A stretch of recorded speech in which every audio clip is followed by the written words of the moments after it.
Întoarcerea mea la Dumnezeu. Am 28 de ani și m-am născut într-o familie de pocăiți în Austria. Părinții mei m-au luat cu ei regulat la biserică, iar de la o anumită vârstă mergeam la școala duminicală cu alți copii.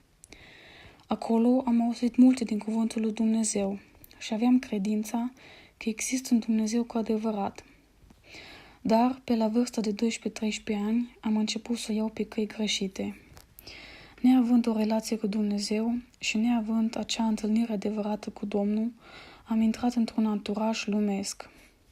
Prin colegile mele de școală am ajuns să mă machiez și să fumez. Și îmi plăcea foarte tare să ascult muzica din lume. De frică lui tatăl meu că o să mă iei la bătaie, am făcut lucrurile acestea în ascuns. El asta îmi spunea adesea să nu-l fac de rușine. Și am început să am o viață dublă și plină de secrete. La vârsta de 15-16 ani am intrat într-un alt cerc de prietenie în care s-a ascultat muzica de rock. De atunci am început să fumez regulat, aproape la ordinea zilei, și am început să consum băuturi alcoolice. Văzând problemele și neînțelegerile între părinții mei, mi-am căutat refugiul în lume cu poftele ei. Mi-am căutat fericire în distracții, la petreceri, în cluburi și în discoteci. Am dus o viață de minciună față de părinții mei. Mergeam încă cu ei la biserică și m-am comportat că era totul în ordine. Dar numai Dumnezeu știut că e totul altceva.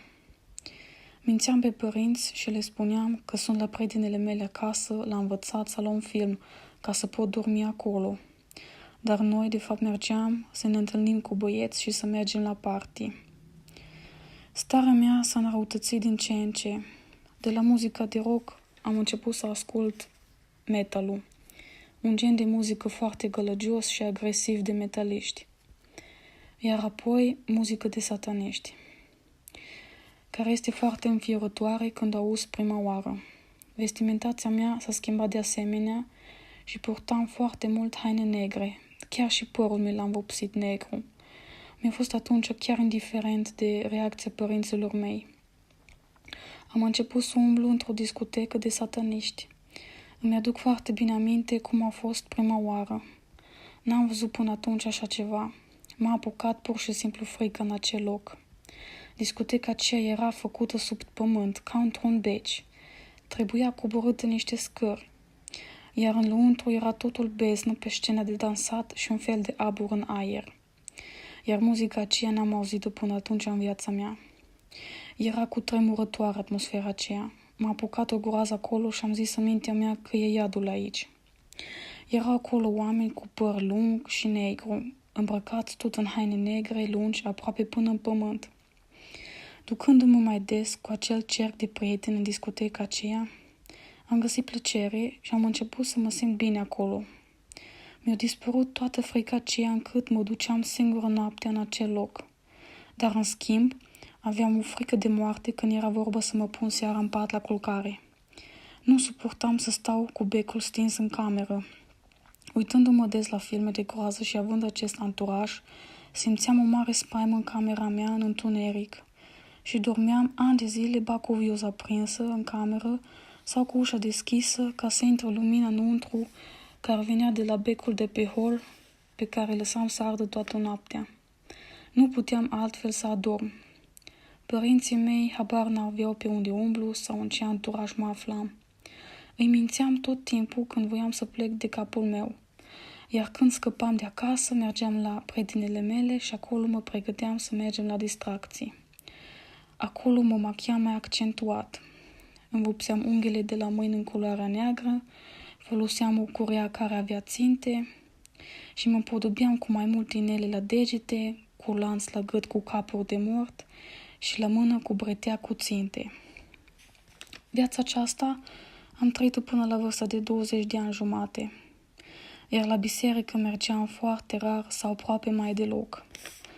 Dar a venit și pentru mine o zi în care s-a îndurat bunul Dumnezeu și de mine, ca să mă întorc la El din toată inima mea. În anul 2010, în luna septembrie, a ajuns o soră scumpă din România la noi acasă, pe care mama mi-a ajutat-o să-și găsească un loc de muncă. dar nimeni nu știu că era solul Domnului trimis în casa noastră. În vremea aceea eram foarte amărâtă sufletește și aveam multe probleme cu prietenul meu pe care l-am avut atunci. Mă desgustasem complet de viața mea și nu mai găseam nicio împlinire pe acest pământ. Eu credeam în Dumnezeu în tot parcursul acestor ani, dar nu credeam că pot să mai fiu iertată pentru tot ce am făcut. Și a venit Satana chiar cu gândul să-mi pun capăt zilelor. Dar Dumnezeu a avut un plan minunat pregătit pentru mine. Sora aceasta a stat o perioadă de 2 săptămâni la noi și în acest timp Dumnezeu i-a reprezentat viața mea ca o carte deschisă. Ea s-a deschis față de mine și mi-a povestit tot ce i-a dus Dumnezeu la cunoștință despre mine. Mi-a pus pe tavă toată trăirea mea și toate păcatele pe care le-am făcut. Și am putut să recunosc că Dumnezeu mi-a trimis cu lacul de salvare în viața mea. Și eram 100% convinsă că lucrarea este da și amin, fiindcă nimeni nu știu cu atâta exactitate ce făceam. E adevărat că părinții mei au dat de țigările mele și de CD-urile de muzică în camera mea, dar asta era nimica pe lângă ce făceam. Și Domnul mi-a vorbit prin sora aceasta să mă întorc la El, fiindcă El mă iartă. Dumnezeu mi-a vorbit multe din cuvântul Lui prin sora aceasta, care mie nu mi-a fost dusă la cunoștință până atunci. Am acceptat atunci chemarea lui Dumnezeu și m-am prins de haina Domnului. Am avut la început o mare luptă de dus și am avut unele căderi, iar apoi am început să mă las de toate.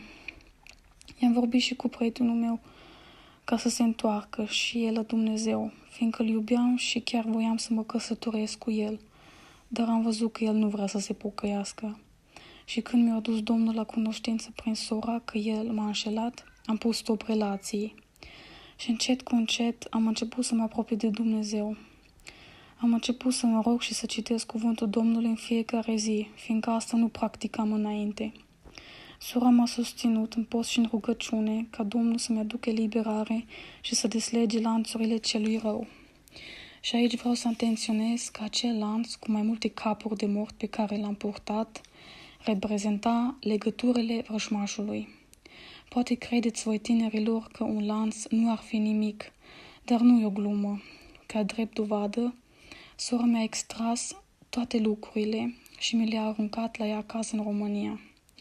Uitând, din păcate, totodată să arunce și acel lanț, puterea satanei s-a reprezentat în fața fetelor ei, neștiind ce se întâmplă.